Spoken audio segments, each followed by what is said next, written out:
Welcome to the MIT Sloan Conference on Latin America and China. Welcome to our audience here in Sao Paulo. Also, welcome to our audience around the world who are watching this live stream. And of course, a special welcome to our friends on campus in Cambridge and my family. Hi, Alex. My name is Stuart Crucell. I'm the director of the Office of International Programs for MIT Sloan. And I am here today to be the moderator, master of ceremonies, to keep the agenda running on time. As you can see from the program, we have a very, very full day, and we want to make sure that we maximize our time so that you have the opportunity to be asking questions and interact with our panel.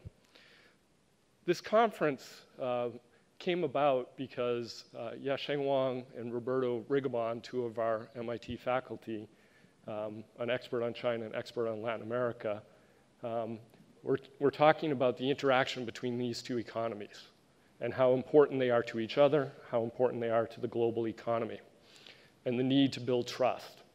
So one of the wonderful things about MIT Sloan is that we have the ability to convene.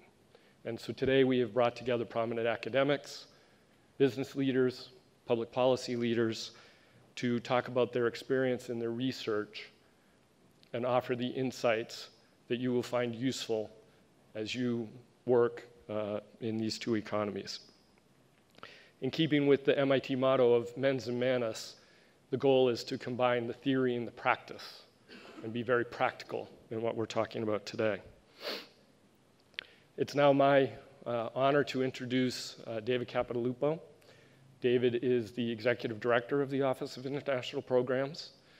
He represents that wonderful combination of theory and practice because he has a background in financial markets, having worked for Putnam Investments and Fidelity, and he has worked at MIT Sloan as the head of the MBA program and now the Office of International Programs. So, David?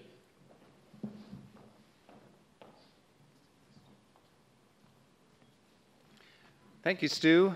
On behalf of Dean Dave Schmidtlein, our faculty, our staff, and our treasured alum, we want to show our appreciation, express our appreciation for you joining us today for a wonderful day. This also would not be possible without the generous support from the sponsors that you see behind me. And I just would like to recognize HSBC, TAM Airlines, ITAU, our MIT Sloan Latin America office, Exame, and the MIT Sloan Management Review. There's also a particular individual who we consider a dear friend and is also an alum of MIT Sloan, Gustavo Perini, for his unyielding support every day for helping us put this together. So from Cambridge, Massachusetts, I'm here to portray our appreciation for you being here today, and we hope you enjoy. And without further ado, I would like to kick it off. Roberto, take us with panel one, and thank you. Thank you so much, David. So welcome to the first panel today. I'm Roberto Rigobon. I'm from MIT. I'm international macroeconomist there. And we're going to be addressing the growth prospects for Latin America. We have three amazing speakers and economists and thought leaders of the region. Vittorio, Corbo, let me introduce them, and they will do short presentations and then have a conversation. On the extreme south in Chile, we moved from north to south. On the extreme south from Chile, Vittorio Corbo. Vittorio Corbo did his PhD at MIT.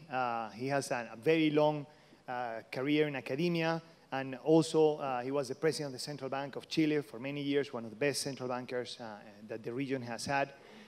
He is a consultant of multilaterals. And Vittorio was one of the first ones. I think he studied under the first Chilean that went to MIT, and you were one of the first handful of students at MIT Economics Department. And he contributed to academia at the moment where I think the best ideas and the most exciting time in academia happened, which was when all the revolution of in international economics and all the contributions from Rudy. Ilan, Alejandro, and myself, we all coincided in some form at MIT as students.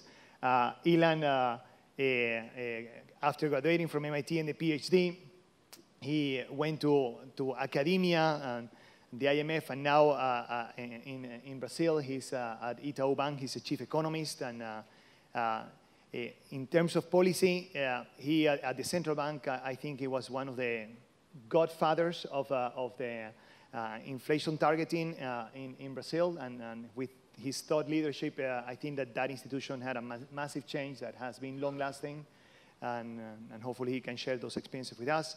And Alejandro Werner from Mexico, he was my TA. So when I was taking classes, he was Paul Krugman TA and Rudy Dornbusch TA. So whenever I say that I don't know something about economics, I blame Alejandro for his, for his lack of teaching skills, I guess. After graduating from MIT, he spent some time in academia in Yale University and then went down to Mexico, both at the Ministry of Finance and the Central Bank. And he had a very long career in the public office there. And then years later, after spending time in the private sector, now he's at the IMF and he's the head of the Western Division at the IMF. So we have three individuals that had not only tremendous academic credentials, they have worked and written many, many papers and do academic contributions, but they also have had experience both in policymaking and also in the private sector. And hopefully they can share with us all their views about where Latin America is going. So after the introduction, what I would like is each of them is going to have a short presentation that they have prepared, and hopefully then after that, we open for questions and have a conversation. Vittorio. Thank you very much for the invitation to be here. So, what I'm going to do is I'm going to make a short introduction from the point of view of what has happened to Latin America in the last 20 years. So we were very lucky from 2003 to 2011. We had a tremendous windfall from the successful experience of China that gave us a tremendous opportunity from the point of view of getting much better prices for our commodity export. Now, that improvement in terms of trade, that windfall, has an effect on demand because people were richer, so they spend more, but also created an important push to investment, especially investment in the primary sector. So we had, that was the common in most of the regions. Some countries suffer with the competition from China, was the case of Mexico, but especially the one that export primary commodity to China, Peru, Brazil, and Chile, benefited tremendously from that term of trade win. Now, some countries at the same time also made some adjustment in policies. They conquered inflation, so price stability was very important to create an environment more conducive to private investment. So they strengthened macro fundamentals, and there Peru is a case where there was tremendous progress from the point of view of inflation control. It was a country that had hyperinflation in the early 90s, and today has been able to keep inflation around the target that is 2% per year. So that helped in a major way. But also they developed much more concession in infrastructure, so at the same time they were getting rid of bottleneck that had kept growth very low before. So, and some countries also, they were prudent and they saved part of the windfall, and that was very important to avoid a major appreciation of the currency that could end up destroying the rest of the tradable sector. If we look at the growth result, that was a good period, especially from up to before the financial crisis. Growth was picking up in the region and so on. Some countries thought that was just because they had done good policy, but also was in a major part because of the windfall that created this opportunity to increase demand and at the same time to be able to motivate investment. Now that the problem in Latin America now is that now that the super cycle is over, I'm saying the price of primary commodities has been coming down or is not growing at the same rate, and there is a discussion if it is the level of primary commodity, the level of the prices, or is the rate of growth. what is very important in most of the literature is the rate of growth. Because once the price of primary commodity goes up, that has only it has a scale effect, but doesn't have a growth effect. So the country benefits from the good term of trade. But now term of trade are coming down, China is slowing down, but it's much more important than that has been the fact that there has been a supply response. The most clear case is the case of iron ore, because at these very good prices, very large project came into stream, so there is a tremendous increase in supply at the time in which the demand for iron ore is slowing down. So there is not only that the price has stabilized in the case of iron ore, has a major drop. So that is now creating an environment much less favorable for growth in Latin America, and that requires to take attention where growth is going to come in the next 10 or 15 years. Now, also there is the risk that although not in the centralized scenario, that the growth of China could slow down more than what has slowed down until now. So we are celebrating that China is growing between 7 and 7.5, close to 7.5. But also we have to be prepared tomorrow there could be a risk that could slow down even more. So that is something that we have to look. Given this deterioration in terms of trade, and also I want to go back further down, that we are also envisaging that the very favorable financial condition that we have faced, with the exception of some moment in 2009 and again in 2011, the financial condition, external financial condition also have been very favorable. So we have had a tremendous favorable external environment that this is passing. So we have to be, so we look at the forecast for the rate of growth. In the right-hand side, this is the consensus forecast. For in the horizontal axis is the month of the survey. So we are seeing that Latin America in the right-hand side has been reduced the forecast month after month. So part of this drop in terms of trade, or part of this change in the favorable external environment, has come as a surprise in most of the countries. So even in that is the survey of August, where the rate of growth of Brazil, that was the forecast initially was that Brazil was going to grow in 2013, was going to grow close to 4%. The last survey is 1, but that number now is close to 0.7 maybe. So all countries in the region, we have been revising month after month the rate of growth. And that is mostly because, as I said, the deterioration in the external environment.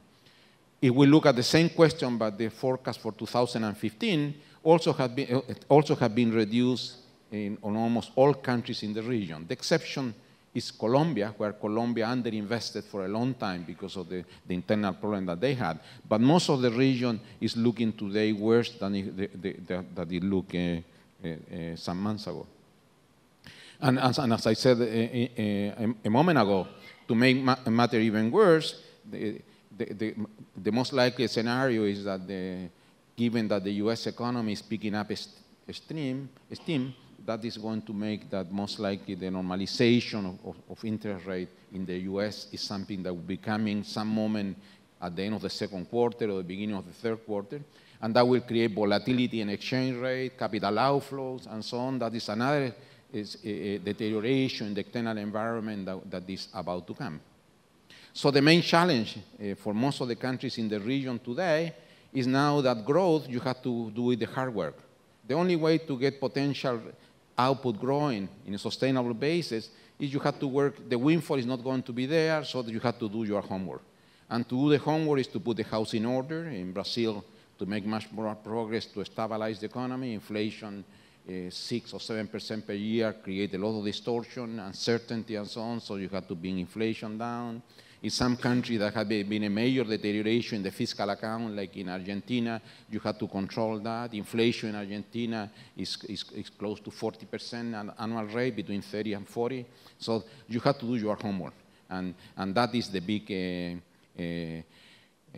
big challenge. And the adjustment to the shock on the macro side, it helped a lot to get that when the shock coming on the macro, the increase in interest rate in the US and so on, it's better that you are well prepared with price stability in such a way that you can use counter-cyclical policy.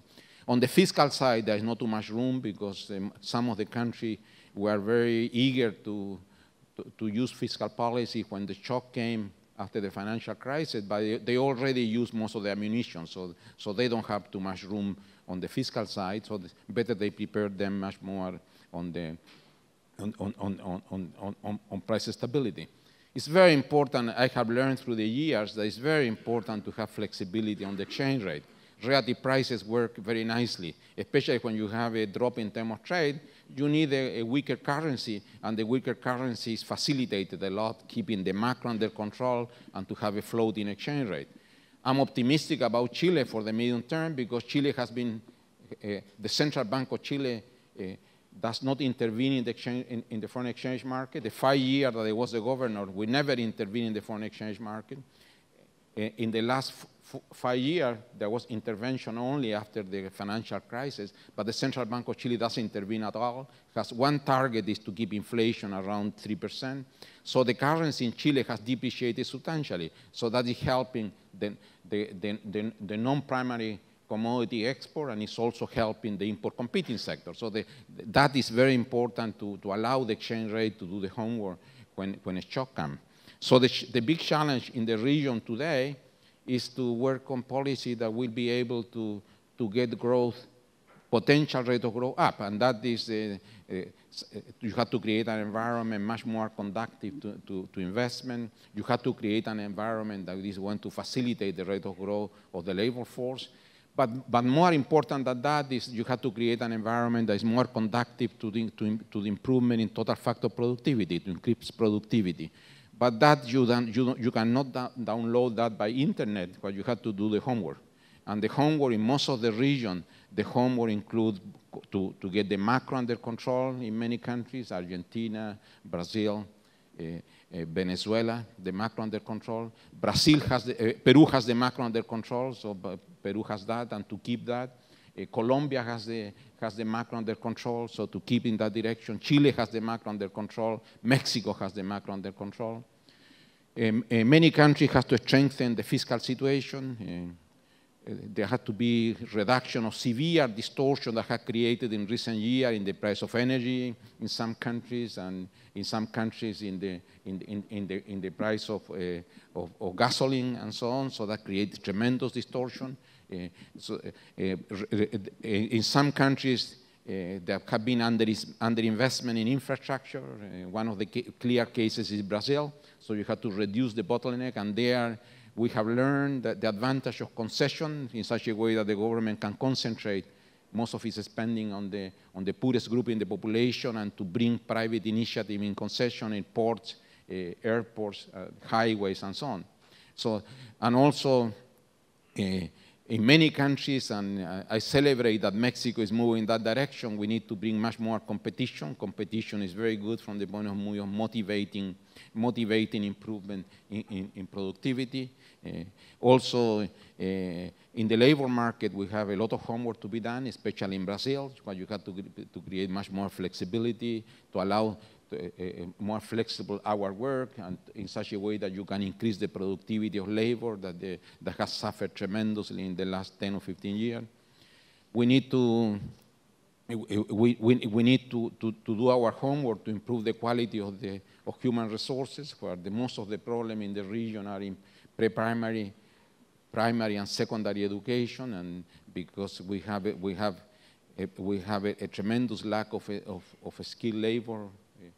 That is going to skilled labor is going to be very important in the next 10 or 20 years, because most of the innovation are very intensive in human capital. If we don't, so this is going to be important not only for growth, but also it's going to be important to be able to make sustainable improvement in income distribution. Otherwise, the rents that human capital obtain will create difficulty from the point of view of income distribution. And finally, and there again, Brazil is a case in point. You have a very heavy public sector that requires major improvement in efficiency, and you have an oversized public sector in the case of Brazil, so you have to work that out. And in some other countries, including Chile, including Peru, including Mexico, you need a public sector that will be able to facilitate the environment for investment, for reallocation of resources, and for improvement in productivity. So maybe in some of the other countries, you are going to have the same size of the public sector, but a very different private sector where you will be mostly, you will produce better public good than what you are producing today. But in some of the other, you need major downsizing, given that it's becoming today an important obstacle to increasing productivity. That's the most clear case of that is Argentina. The second case is Venezuela. And then if you continue the line, Brazil comes after that. So that will be my introduction. So I think that we have to prepare ourselves that in the next 10 years, given that the windfall is not going to be with us, we better do the homework. Otherwise, we are going to have the next 10 years, we are going to have a lot of political pressure and so on, because there has been a lot of progress, especially in the middle class. If that progress slows down because of because the windfall is not there anymore, then we are going to have a lot of political problems. The only way to solve that is to unleash increasing productivity in such a way that we can get local sources of sustainable growth. Thank you so much. Thank you so much, Vittorio. Ilan? Yeah. Well, first of all, thank you for the invitation. It's a pleasure to be here, especially with good friends, all the MIT mafia here. We all studied together.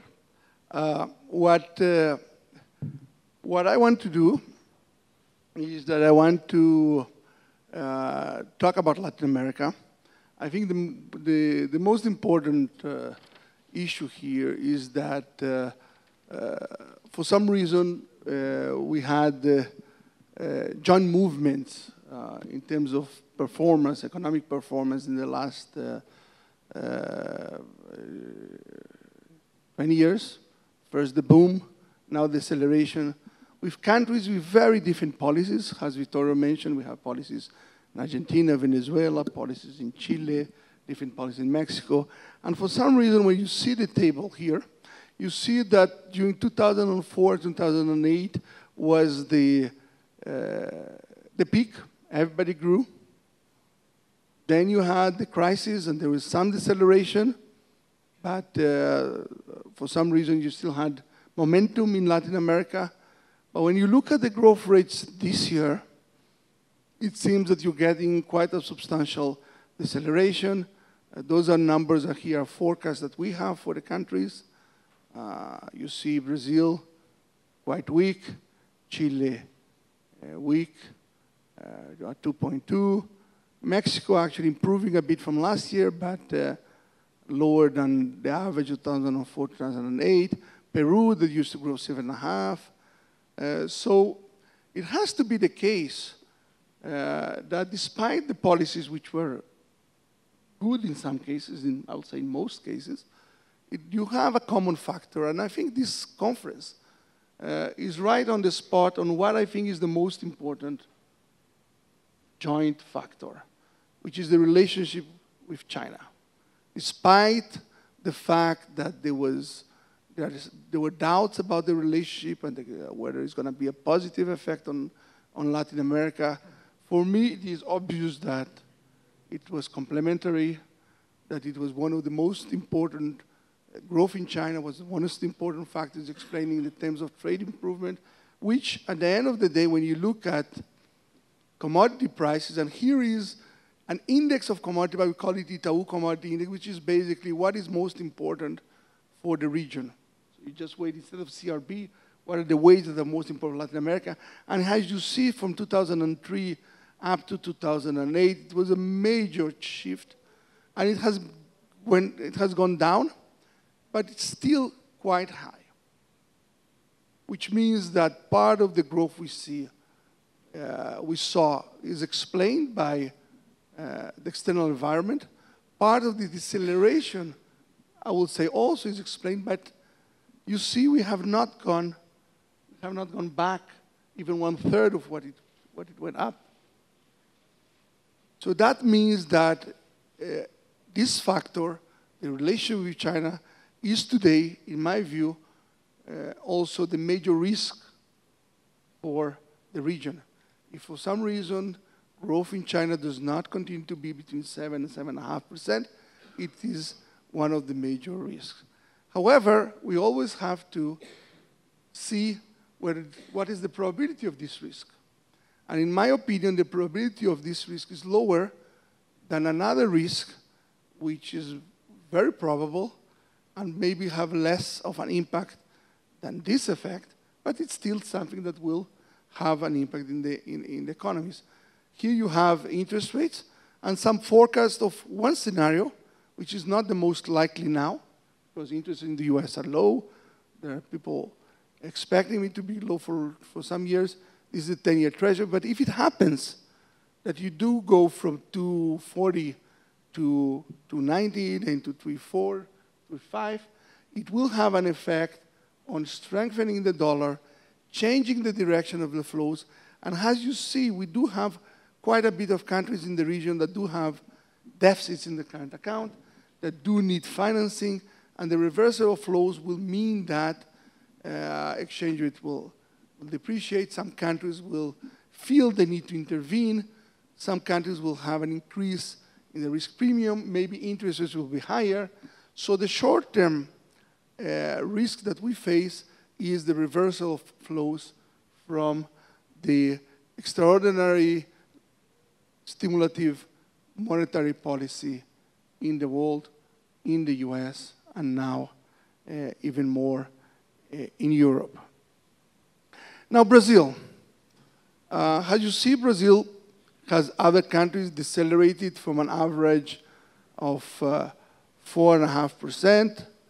The last 4 years, we probably will have an average growth of only 1.7%, assuming that this year growth is 0.6, and here is where the assumption seems to be too optimistic. We just got the number for the second quarter GDP in Brazil.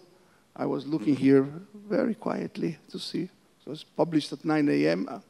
And the number was minus 0.6, annualized is minus 2.4 in the second quarter. It's a little bit more than what we had. So probably this year, and the first quarter was revised to minus 0.2, annualized minus 0.8, which means that we have 2 negative quarters. That was actually expected to have 2 negative quarters, as I was a little bit more negative than that. So probably the 0.6 is, at this point, an upper bound for the growth this year. So maybe the average will be less than 1.7, maybe 1.6. We have to see. But the issue is that if you, there is a deceleration, a common factor is there, but always the reaction is very important. You know, people get into trouble not by what they do first, but what they try to do after, like the coverage or something like that. Here's the same. You have a global deceleration. The economy decelerates. Depending how do you react, you either maximize it or minimize it. And in this case, it could be the case that Brazil has decelerated more than the peers. So something has to improve in the next few years. As you see, if nothing is done, the contribution of labor to growth will go down because we have less population growth, less labor incorporated into the economy. Even if you have some continue to invest what you are investing in the last few years, you will go to an average growth of only 2%, which is better than this year, but still quite low. So I will back what Vittorio just mentioned, that we need quite a bit of homework, which is you need productivity growth, which in this case is TFP, which was negative in the last few years. It has to go back to positive. You need investment, infrastructure. You need to do the hard work here if you want to go from an average 2% to at least an average 3% in the future. Thank you very much. Thank you so much, Ilan. Alejandro? Thank you, Roberto. Again, Also, thank you for inviting me here and sharing the panel with all friends and colleagues. First, I'll start with a disclaimer that, I didn't bring a PowerPoint. Yesterday I was with the two culprits of the problems with Roberto's Rigobon economics, that is my TA in international economics. He's from Argentina. His argument for not having a PowerPoint in the panel that we shared yesterday, that was, for Argentina, doing a PowerPoint today for a presentation tomorrow, it's already old. Things are progressing so fast. And in my case, I think, with my last name, with the W, and having studied the same things with Vittorio, Ilan, and Roberto, I would have had the same slides, and it's better to accommodate to their presentations than trying to repeat what they have said. So, looking at their presentations, what I would like to highlight is, first put some numbers into what has been said. Last year, in a paper that we produced in my department by Gustavo Adler and Mahoud, they tried to measure the size of this windfall gain for South America from 2003 to 2012. So basically, they tried to measure the increase in income associated with the increase in the terms of trade. Basically, on average, for those countries that did have a boom, we took away Mexico that does not export a majority of commodities. It exports oil, but when you look at all of it exports, oil represents less than 10%. Uruguay exports agricultural goods, but imports oil, so the net effect is zero, so you take away those countries. For the rest of the countries, the average windfall, when you sum across these 10 years, as a percentage of GDP, gets very close to 100% of GDP. So basically, in 10 years, many South American countries got 1 GDP of additional income. For some countries, this number is 300% of GDP. That's the case of Venezuela. For Brazil, I think it was around 40% of GDP. So basically, this, as Vittorio was saying, had a significant effect on aggregate demand, because an important part of this income windfall fell on domestic resources. Those economic agents that received the windfall spanned aggregate demand, investment, consumption, etc.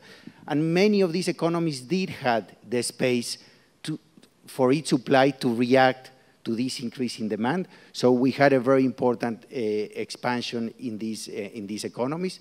Some of these economies were extremely well managed from a macroeconomic point of view. Others were not that well managed, but still they had a significant increase in GDP.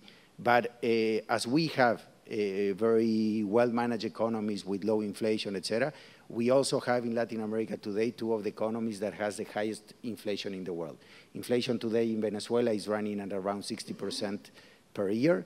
And if you annualize the first 6 months of inflation in Argentina, maybe you're around 35% inflation for the year as well. But regardless of the macro management, if you take these last 10, 13 years, all of these economies had a great performance when you measured the increase in GDP, because the windfall was just humongous. When you look at how this windfall was used, as Vittorio mentioned, I think it was used much better than in the past in Latin America. It had a higher percentage of savings than expenditure that it had in the past, a higher percentage of investment, etc. But still, it was much less prudently used as other commodity exporting countries. If you compare it vis-a-vis the oil exporters of the Middle East, over there you see a much larger share of savings and investment than what you saw in Latin America. Obviously, the political system, a much more open political system, a much more democratic system, etc.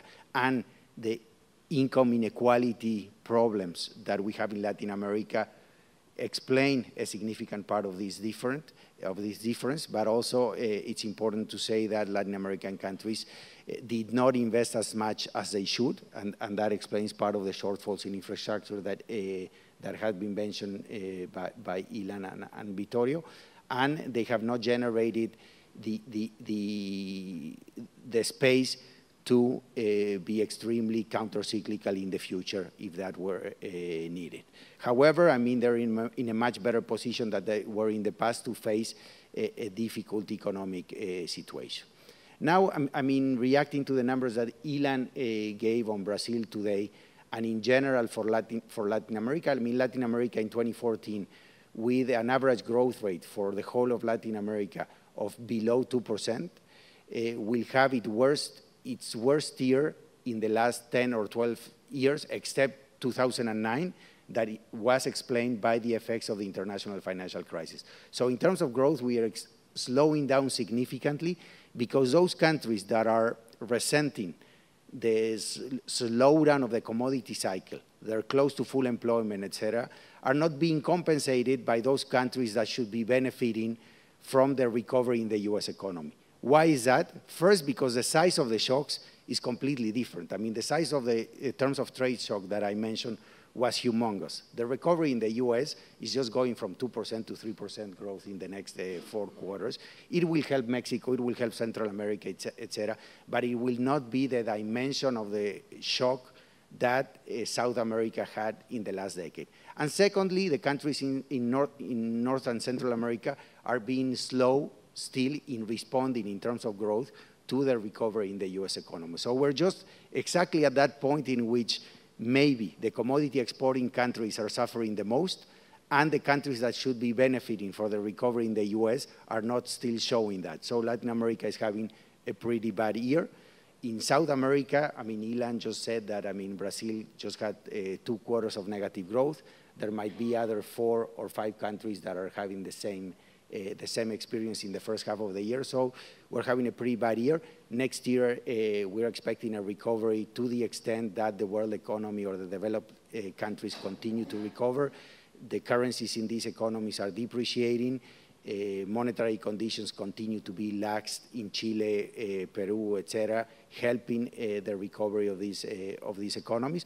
But still, we are in for a period of low growth in general in Latin America. I mean, the calculations that both of my colleagues did will point to an average rate of growth for the next 3 or 4 years in Latin America of around 3.1, 3.2%, making some optimistic assumptions. That is almost 1 percentage point below the average that we had in the previous decade. And therefore, the important challenge for Latin America of working on the structural issues that were mentioned before. Aggregate demand policies will not work because Latin America in general, it's very close to its potential level of GDP. So it has to change its potential. It's not that there's a lack of demand. Unemployment is very low everywhere. The current account deficit on average is around 3% of GDP. And therefore, this shows that it's not a lack of demand. In some countries, we have some inflationary pressures. So it's basically to work on the supply side. And as Ilan was saying, or I think another way to put what he said with respect to the strength of policies, in the next 3 years, we're going to stress test our policymakers to see if they can actually sustain the good macro management under much more stressful situation and therefore contain political pressures to spend more and maybe to become less responsible than they were in the past. And also they're going to be stress tests to do the real hard work of structural reforms that is basically accepting the use of some political capital today to benefit your successor president in the next 5 years. So that will be challenging. It's an environment in which some countries will succeed, others might fail. The region is much better suited than in the past to withstand the shock of normalization of monetary policy because even though the region needs financing, refinancing needs are much smaller than in the past because the maturity of debt has lengthened significantly. It has shifted much more to local currency debt vis-a-vis foreign currency debt, and the local financial systems in general are much more healthy than what they were in the past. So the key point and I would say a very important vulnerability, as was mentioned before, will be the strength of policymakers to sustain the course in a much more challenging international environment with lower growth coming from the commodity side and a tougher financial environment coming from the normalization of monetary policy in the US. Thanks. Thank you so much. Let me react and ask you some questions, and let me ask the first one to Ilan, given the recent announcement. On some dimension, I'm not surprised that the growth rate is negative and that we are technically in a recession in Brazil. I'm exceedingly surprised that they do that announcement just 1 month before the elections. Can you tell us a little bit what you see the political landscape playing out in Brazil and how these announcements will affect, if any, the Brazil? Well, this is the timing of the announcement is the timing of the publishing of GDP. It's institutional. Yeah, but I was expecting some possibility of manipulation.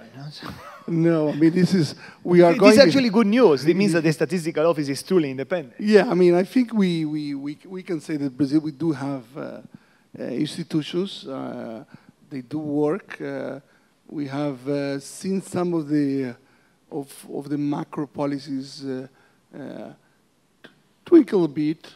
For example, we do have inflation at the upper limit of the target, since 6 and 6.5 instead of the 4.5, which is the center, which will be the target. But I will say that the institutions that they publish, the freedom to say, I think that's preserved. Of course, growth that is quite weak means that people should think about what do we need to do to regain growth. I think we measured here, we basically announced here some of the issues I think are important. I think the easy growth, where you have terms of trade and you have income coming and you transfer this income to the rest of the society, and then you get more consumption, and the consumption pushes the economy. I think this is over. I think we are in the moment of hard work, which means you need to go back to, you need more investment in the case of Brazil, infrastructure. Actually, infrastructure has already started with the concessions. In the last 2 years, I will say that the best policy I've seen is the fact that you regain some of the concessions in infrastructure. I think that probably will continue. I hope it will continue in the future. So you need infrastructure, you need more investment. Investment actually fell this year, and I think this is related to the uncertainty. First, of course, the deceleration, consumption is going down, but I think so you need investment, and you do need better business conditions, efficiency in general. You need to make it easier to produce, easier to invest.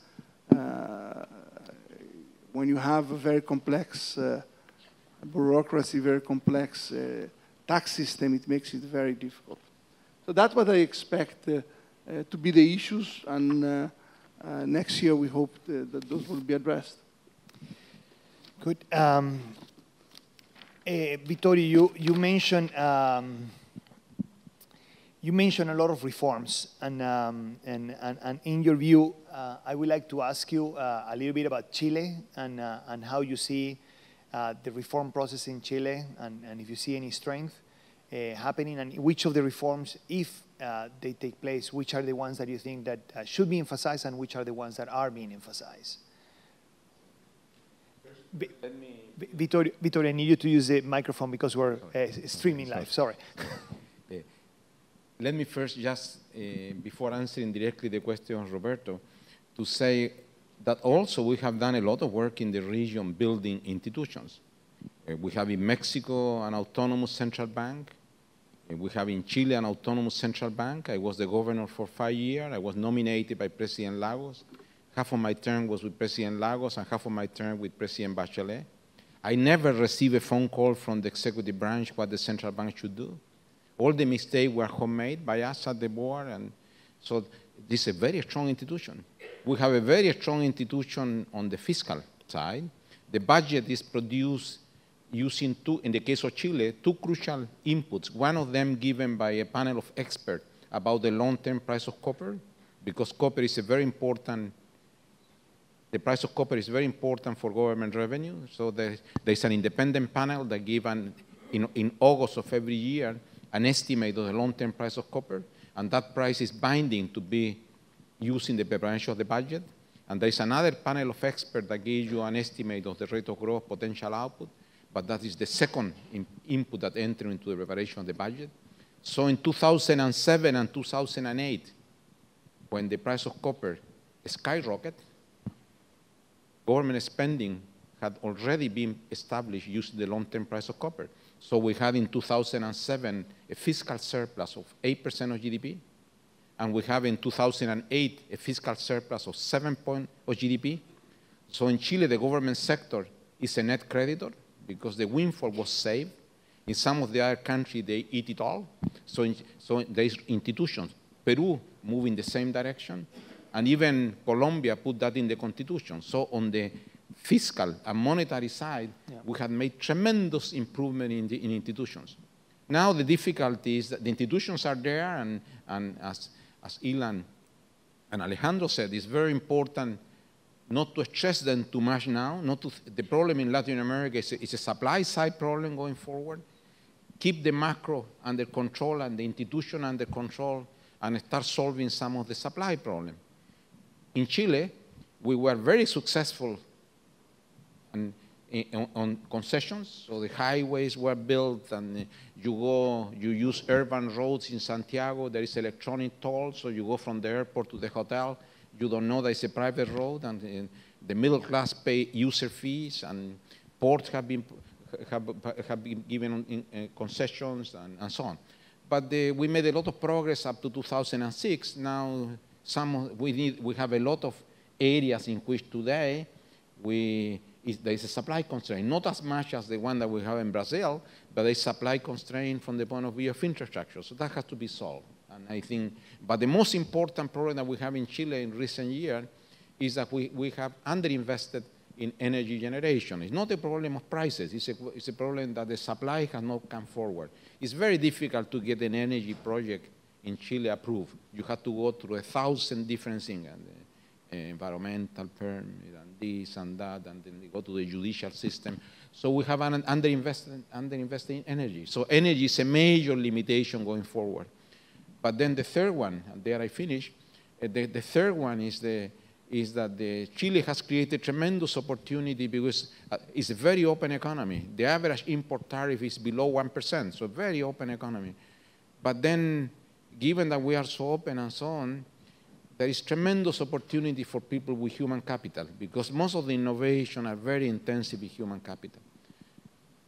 To go forward, there is a major limitation. So we have to do our homework from the point of view of improving the quality of education that obtain the poorest 50% of the population. So we need to upgrade human capital. That will be a major limitation going forward, especially if we want to start growing away from the windfall in primary commodities.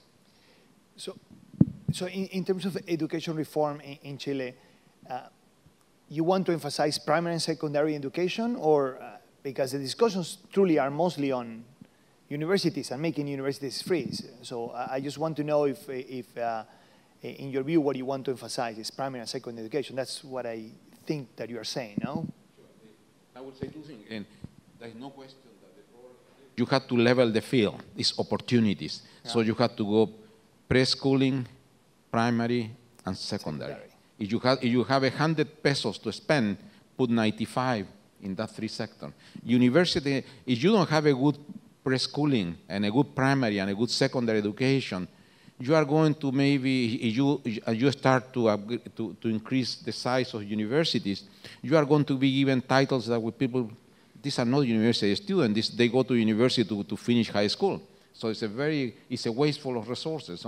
So it's a mistake to put the resources in university education, because that will go only to that investment will be profitable only for people that were able to get a good preschooling, primary and secondary, and these are the top 20% of the population. So that would be a wasteful of resources and will be very unfair from the point of view of income distribution. By the way, I want to remind the audience that if you have any questions, please stand up. There are people with microphones, and I will point to you if you have any questions. Let me ask Alejandro. Mexico was a country that was terribly afraid of the growth from China. I mean, they both produce manufacturing, they had the same client, and if you saw the discussions in the 90s, they were terrified of the tremendous growth that China was happening. Today looks like an amazing, healthy economy that has actually been able to go through that process very smoothly. In fact, there are anecdotes of some companies that actually move manufacturing out of China toward Mexico. So my question is, what were the keys of that transformation? Because I don't know if they did something specific or it was just macro stability in the process, but in your view, was the fear granted or not? And did they attend it directly or not? Or it was just good macro management? I mean, I think the way to go through it was 10 years of low growth. So it wasn't that, that smooth. I mean, Mexico avoided financial problems, etc. after the crisis in 1994. I mean, the country stabilized. I mean, NAFTA was approved. The country had a very good recovery starting at the end of 1995, all the way up to 2000. And then two things happened. A small recession in the US, together with the full entrance of China to the world economy. Mexico competed with China head-on in US market, and the comparative advantage of China in many, many goods was very large. And Mexico was a country, I mean, if you look at the growth numbers in Latin America from 2002 to 2013, Mexico was one of the slowest growing economies in Latin America. So I think a lot of that had to do with Mexico absorbing the shock coming from China. What has happened? I mean, Mexico had already committed to being a very open economy. I mean, very similar to what Chile did many years before. Mexico opened up through significant free trade agreements with the US, European Union, some other Latin American countries, some Asian countries, Japan, etc. So in some sense, I mean, Mexico never thought of coming back on that, and it had to absorb the shock like the rest of Latin America now would have to absorb the shock of a slightly decline in terms of trade, but it took 10 years. It took 10 years in which China was heavily successful, and therefore the increase in unit labor cost in China actually now significantly closed the gap in terms of differences in unit labor costs between Mexico and China, and Mexico is benefiting from a lot of work that Mexico did during these 10 years to improve its logistical natural advantage vis-a-vis almost any other country in the world except Canada in terms of the facility to export to the US. So Mexico worked a lot in improving its aduanas customs, in improving the way it connects through train, through roads, etc., to the US. And therefore, I mean, the largest manufacturing firms significantly reduce the times through which they can move its products between the border, basically trying to eliminate the border as a transaction cost. If you look at how the manufacturing cycle in the US and Mexico moves today, any time of lags has disappeared. So in a sense, if you talk to manufacturing firms look at their production plants on the south of the border with respect to the ones at the north of the border as a similar management unit. And in that sense, we have integrated ourselves to the manufacturing process in the US, and that has been one important response. And the other important thing now is that Mexico is going to benefit from the energy boom in North America. On the one hand, because Mexico is doing an energy reform, and therefore it will be able let's say in the next decade, maybe to reverse the decline in oil production in Mexico, but more than that, being linked to the US by transport capacity of natural gas, it's able to benefit from the significant boom in natural gas availability and reduction of prices that is taking place in the US, and therefore being able to significantly reduce the prices of natural gas in Mexico and reduce eventually the price of electricity in Mexico, and therefore helping its manufacturing platform. So I think it was absorbing the shock. And now, I mean, what it's interesting is after maybe, in terms of policy, maybe first a defensive mentality of trying to think what they could do to minimize the shock. I think they realized that even though Mexico competes with China in several areas, it can be a complementary relationship in other areas. And I think in the last few years, the government of Mexico has turned its strategy towards strengthening those areas in which there are mutually advantageous things to be done, and is focusing on those issues. No, that's not a small accomplishment. So in other words, at the time when they could have made a bad decision, historically, if this was 40 years ago, in an external shock to any of our countries, the likelihood that we move to populist policies and to expansionary fiscal policies and to renege our international agreements was very common. So one point was to actually continue the process of reform and maintain the process of reform that existed before. So it's not a trivial one. Second one, I'm trying to summarize, is something that I understand is not terribly sexy, but investment in infrastructure has a massive social return. And what you describe in some sense is that they continue doing that. And third, understand that you can have to integrate in the process of manufacturing with the United States. So that infrastructure is more than just shipments. It's more about logistics and management. So the cooperation helps. So these are not minor. What I want to say is maybe it was not intended, but it's not a minor set of policies. When I put them that way, the likelihood that you make a mistake or that we had the possibility of making a mistake is relatively big. No? I think you're totally right. What it's a little bit disheartening now, looking at the rest of Latin America suffering I wouldn't even call it a shock because the terms of trade are very high still, but however, suffering a slowdown in the impetus for the terms of trade. And when you look at the reaction in Mexico, I mean, on the one hand, the positive issue that you highlighted is that there was no negative policy response, no backtracking in terms of openness, et cetera. And actually the response was to continue moving ahead towards opening the economy more and more, et cetera.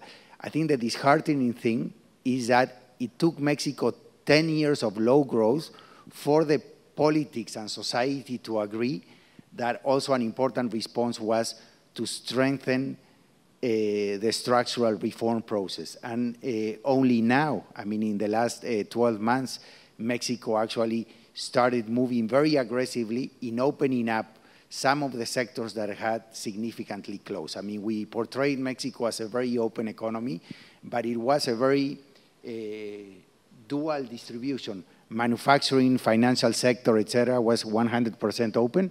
Energy, telecommunication, et cetera, was closed and heavily concentrated. And it took these 10 years for society to get together and agree that those things had to change. And recently, I mean, the constitutional and legal changes took place to open up the energy sector to the private sector, both local and foreigners, and to significantly increase competition in some services sectors such as telecom. You want to say something? Yes. I think what Alejandro just mentioned is crucial for the next 10 years in South America, for example. Mexico is not part of the party of the last 10 years with the commodity boom. So two things happen. After you are 10 years out of the party, you decide you need to do something. The good part, which you two mentioned, is that at least when you were not out of the party, you did not do anything silly. Yeah. When you were not out. So I think the challenge going forward is that I hope we don't need 10 years for our countries to do the right thing. I mean, politically, I mean, you change one government, then comes another, and the opposition is against that. And then after a while, 10 years from now, after a lost decade, you do something. The good example is that if you're not going to do that, at least don't go backwards. So let's keep the institutions, which is also a risk, as we know. I mean, there are risk of going backward. But my basic scenario today is, at least for the case of Brazil, that we are not going to go backwards, despite the last few years. I think we're not going to go backward. But I think it's more challenging is to do the right things in less than 10 years. Let's see if it happens. Do you think there's a chance? Are you optimistic that that's going to take place? Let's talk about Brazil. Yes, I'm optimistic that you can do it earlier because things are happening quite fast. There is a lot of debates. The fact that the last few years it decelerated more than justified by external scenario that actually mobilizes people. I mean, when you get this year, you're going to get close to zero growth, maybe 0.6, but that mobilizes people a little more than just if you were growing 2% every year. 2-3%, it hurts, but it's not so bad. But when you grow 0%, and that means per capita growth is negative, that may mobilize actions. Go. On the same point, I think that going forward, given that we have been so successful reducing poverty, a lot of people have moved into the middle class. So those people are going to be very unhappy if the growth process is going to stall. So if we grow between 1% and 2% the next 10 years, there will be a tremendous pressure from the middle class. Just like in China, when China slowed down below 7%, even in China, it's very difficult to grow below 7% because of the pressure of people that have come out of poverty in the last 10, 15 years. They want to continue progressing. So some of the manifestations that we saw in Brazil recently had to do also that people want to continue progressing. They already got out of poverty. Now they want to continue making progress. So there will be a tremendous pressure in Latin America, and I think the governments will have to realize, and most of them will realize, that when growth starts to slow down, it's a nightmare if you don't start removing impediment on the supply side.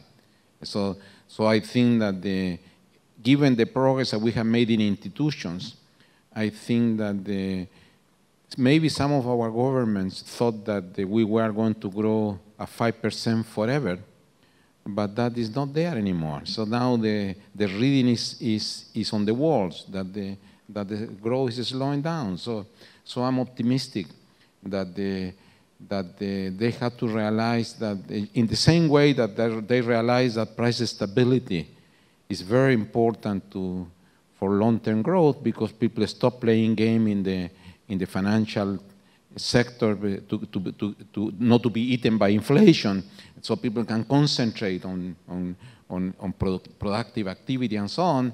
That is already with us. Now we have to realize that given that growth is not with us anymore, because this windfall is gone, then we have to do the homework. And I think that the governments will become much more realistic. I'm a little concerned, and I wanted to use the opportunity that Roberto is here. I'm a little concerned about Venezuela, but I'm sure you're going to tell us something about that. So I'm a US citizen now.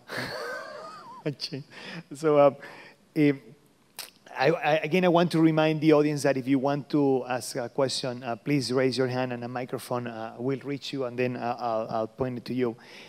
Something that Vittorio just said right now has been one of the big achievements of Latin America, has been the reduction of poverty and the creation of a middle class. Now, interestingly, I don't know if this is a question or a statement, but it's quite interesting that countries achieve that in very different ways. For example, my country, Venezuela, the way we took people out of the poverty was by massive subsidies from the government. So today, a poor family in Venezuela consumes 60% more in terms of goods than before Chavez came into government. So in some sense, that individual has improved his standards of living on average.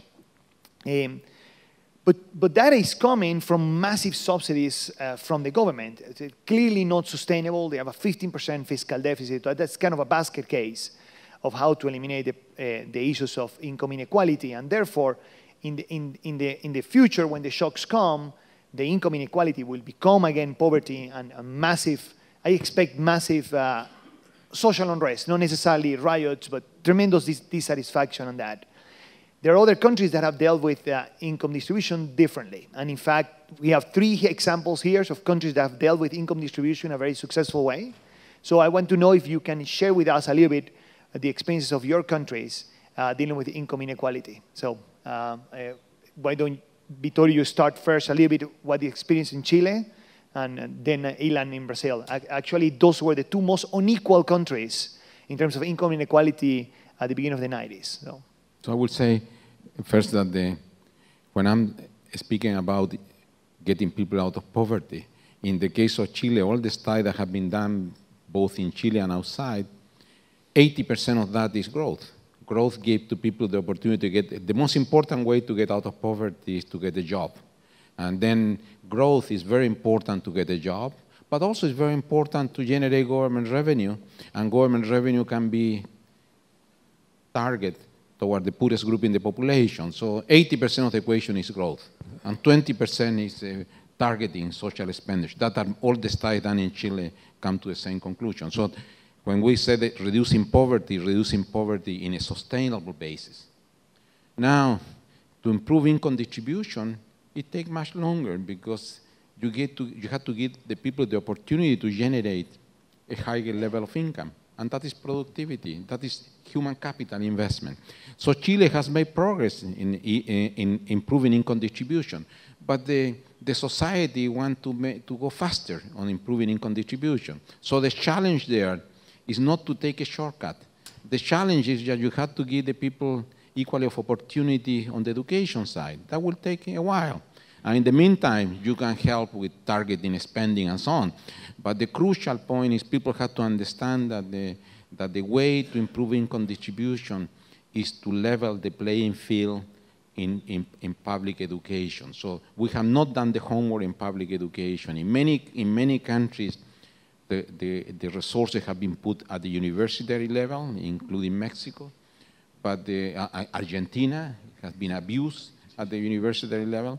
When the resources, people have to have a level playing field. You have to give the people pre-schooling, primary and secondary education. And that will help you to improve income distribution. You can do something in the short run with a little more improving the tax system, because many times it's been abused by high income group. That will help.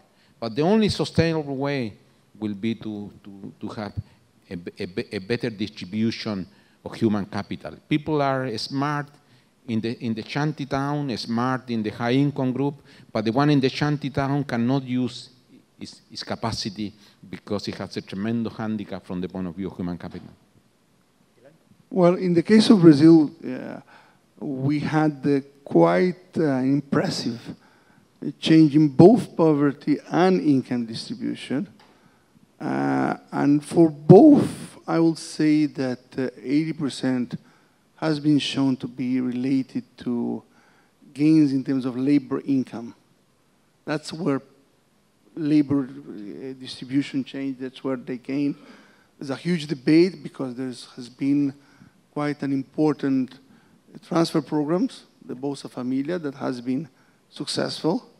But I will say that the evidence today is the growth and gains of income, and this new middle class has been responsible for both a reduction of a good chunk of reduction of poverty and both income redistribution. One interesting factor is that despite the slowdown since 2011, the labor market has continued to be relatively strong. And we can talk about it if you're curious why is the case. But it has happened that unemployment continued to go down. It has happened that you still were creating jobs until this year, which means that the Gini index continued to fall 2011, 2012, and there are good indications that 2013 and even 14, you continue in this trend. Even the transfer programs have to do with the fact that you had more income. The terms of trade generated revenues that allowed the fiscal constraint to be, to justify spending more. So programs of transfer programs, or even in Brazil, the Social Security, you could continue to spend more, given that you're receiving revenues yet that you were not expecting. So both, even the transfer programs had a part which was related to the external environment and income gains. I mean, just very quickly, I mean, Latin America as a whole, I think it's the only or one of the two regions in the world that was able to improve income distribution in the last decade. I mean, so that's, I think it's pretty good. I think the general consensus is that growth growth and employment growth is much more important than the specific transfer programs, etc. The transfer programs, well done, have helped in terms of reducing poverty, etc. And I would say that going forward, I mean, lower growth and lower capacity from the point of the government to do social transfers will put a lot of pressures on the governments. And I think if you, I mean, the key vulnerability, if you look at the increase in government primary expenditures in Latin America in the last decade, I mean, you have cases, I mean, Ecuador, 20 percentage points of GDP, Argentina and Venezuela around 7 percentage points of GDP, but Mexico maybe 3-4, Brazil maybe 3-4. So, I mean, governments have been able, through the increase in growth and taxation, etc., to exert a significant expansion of government expenditures that won't be there any longer. And however, they do have significant margins of efficiency to reshuffle what they have been doing to the best uses possible. And what Vittorio, I think, was saying is thinking about education and health is much more important for long-lasting improvements than I think the political trend that we have been seeing, that it's a little bit dangerous, that when you want to show a short-term solution, you just increase the amount that you transfer to each family in these conditional cash transfers, etc., or you make these programs a little bit larger when maybe they're already as large as they should be from an optimality point of view. So I guess that you are not supporters of a 70% tax on the top income level, I guess. So there's a question here from the audience, please. Hi. My question is related specifically about Brazil. We have seen that we are going through a new pace of growth. And do you see any risk in the gains that we have had in the job creation, in the rise of the middle class, and the income distribution coming for the next year? I think that there is any risk to lose this? There's always risk. It's not my basic scenario. I think it's the risk exists of mistakes. I don't believe nobody will have a goal or a platform to, well, let's risk that. I think if you have a minimum view of where you need to go to avoid losing that, you probably will do that. I call it survival skills. I mean, if you get unemployment, if you get income going down, it's not good for the economy, it's not good for politics, it's not good for the people. So it has to be a mistake to get into that. And this is the risk of mistakes, of not seeing that you are in a new environment, that you do need to change. And the change means that you need to focus on what we just said here. An easy way to say it is the supply side. Infrastructure, education, productivity, reforms, things like that are the way to go. They're not easy, but I think it's my basic scenario that somehow you will go in that direction. Let me ask one more question. And clearly, countries are moving in different directions, and I specifically want to understand political uncertainties from both Argentina and Venezuela. And what do you think if that will have any effect on Latin America as a whole? What would be the reaction if anything happens in this region, in these two countries, and how that might propagate, what type of contagion? And what do you think the resolutions will be of these political uncertainties? I would say that the results of those policies are so clear now. Before you could mask them because of the very favorable terms of trade, but now that the terms of trade are not helping, you can see the result so clearly that in most of the region, if there was a temptation 4 or 5 years ago to try to imitate what Argentina was doing, the expansionary demand policy was growing fast, but was growing fast up to the next crash, and the crash is already there. So if this thing, if what we are seeing today had happened 4 or 5 years ago, there was a risk. But today, people see that Argentina, we need a major rebuilding. Venezuela, in one moment, we need a major rebuilding. I'm saying it's importing oil now.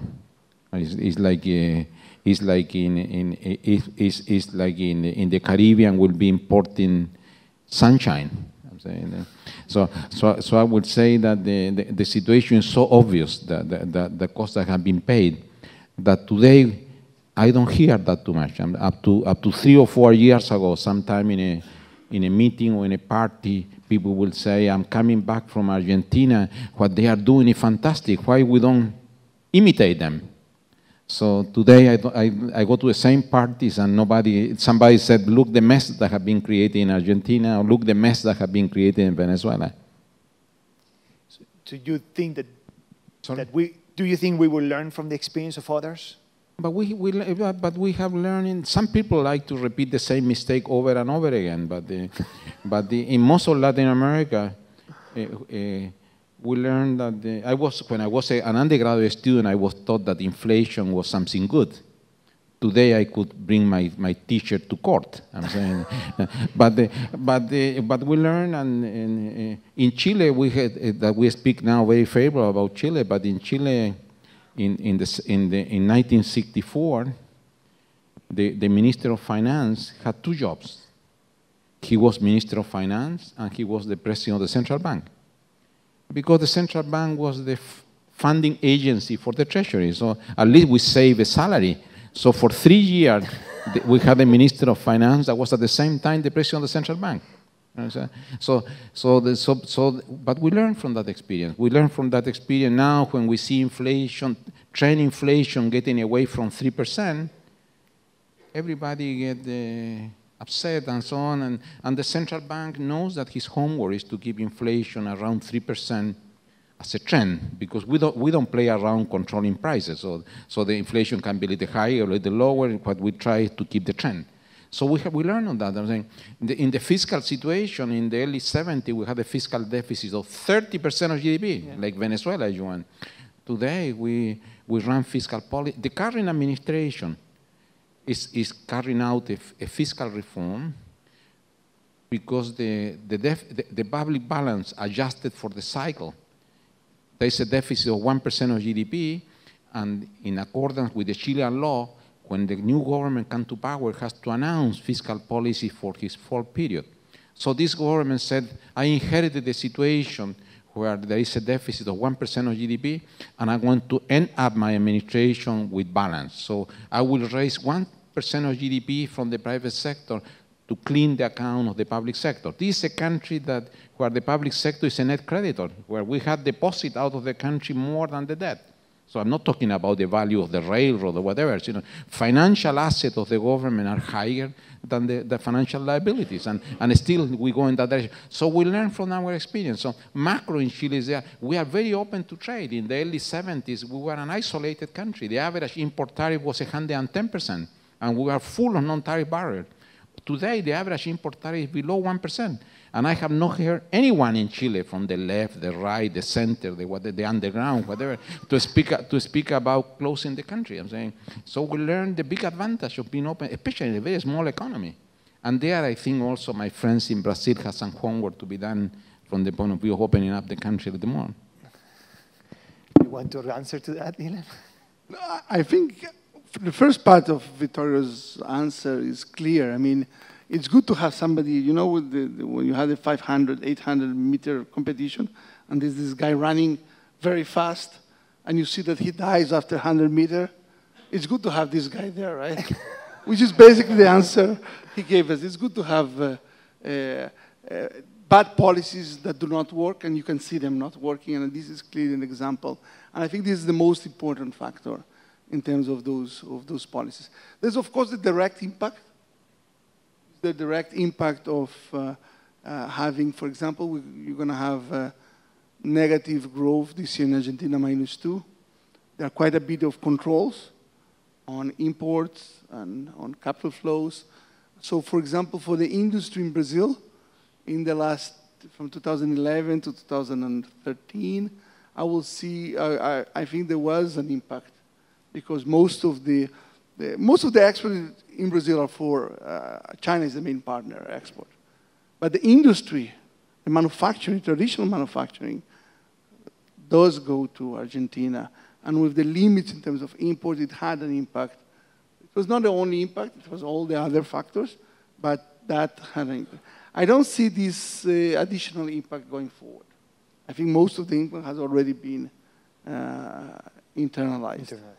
Regarding the homework, I do believe that, yes, there is a need for the economy to, in the case of Brazil, to look for agreements, bilateral agreements, multilateral agreements. You do need to go to the rest of the world. You need to trade more. You need to have an agreement with Asia, Europe, the US. You need to go there in one way or the other. There has been quite an emphasis on the Mercosur. I don't think it has led to major improvements in terms of for the countries. So somehow you have to go out, if not with Mercosur, at least with bilateral agreements. Alejandro, final word? Yeah, I fully agree. I mean, even from a short-term perspective, I mean, Argentina and Venezuela have been isolated for so long from international capital markets, et cetera, that when you look at asset price movements, they're completely orthogonal to the rest of what's happening in the region. I mean, you don't see any effect from what has happened in Argentinian asset prices to the rest of the region. And I think it is true what Vittorio was saying. I mean, in Mexico, when I was in government in 2008, 2009, I mean, there were a lot of questions on, I mean, some of the more aggressive interventionist policies, if that was the way to go. When you put together, I mean, that some of these Southern Cone economies were doing well, and that there was a larger question mark with respect to the opening up model, given the problems that the financial system had had in the developed world. There was a push towards a much more intervention, et cetera, that I think now it's getting a little bit out of fashion. And I think with regards to trade, I think it's an important point that we have not discussed. I think, I mean, very hard to see that happening, but the private sector has been much faster and much more intelligent than the public sector in integrating in Latin America. And maybe, hopefully, I mean, in a decade, this divide between what is now the Pacific Alliance and Mercosur will actually break down, and we will have much more common policies and much more integration with respect to policies to make life much more easier to our firms, that I think had they should have a significant point of strength in doing business in Latin America. And our companies are already doing it. And I think from the policy side, we should make life easier for them to go to other markets, et cetera, and not make it as difficult as sometimes we were doing it now. So let me summarize. We're running out of time. So, a couple of things that I've learned from this conversation is, first, the times ahead are going to be difficult. Both commodities, if something, they're going to be stable, and that will put some pressures on the economies, and interest rates will rise, and therefore countries will be tested. And the answer of that call, of those tough times, is, as Vittorio said, to do their homework. So Vittorio has been a professor for many, many years, so the answer to almost every single question that he always has is to tell the students to do their homework. So he's telling everybody else to do their homework. And that homework is mostly to continue a process of reform and internal improvement. And so that when we started the conversation, you sounded significantly negative, but we're ending in a positive way of trying to put what is the vision of the agenda for the region, and I hope that that's where we proceed. I want to thank the three of you for your tremendous support always for MIT, for your tremendous commitment. I know that we all come from MIT. We all had Rudy as a mentor and a very close friend, so we share all that. I think Rudy signed all our 3 theses. But again, I want to thank you for taking time of your extremely busy agenda to come here and share your ideas with all of us. And hopefully this is the start of a conversation and a deeper agenda in all Latin America. Please accompany me to thank all our speakers. Thank you so much.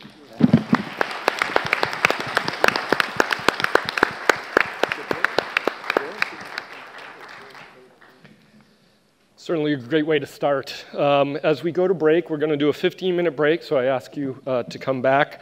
A couple things to note. One, for our live stream audience, a reminder that hashtag MIT Live, you can send in questions and we'll make it part of the panel discussion. Second, I hope that you picked up your free copy of MIT Sloan Management Review when you came in. And then also our media partner, Exame, is offering a copy of their latest issue that includes a survey, CEO survey they did special for this conference. And they're doing a year's subscription for free if you choose to sign up in the lobby. So we will see you back here in 15 minutes. Thank you.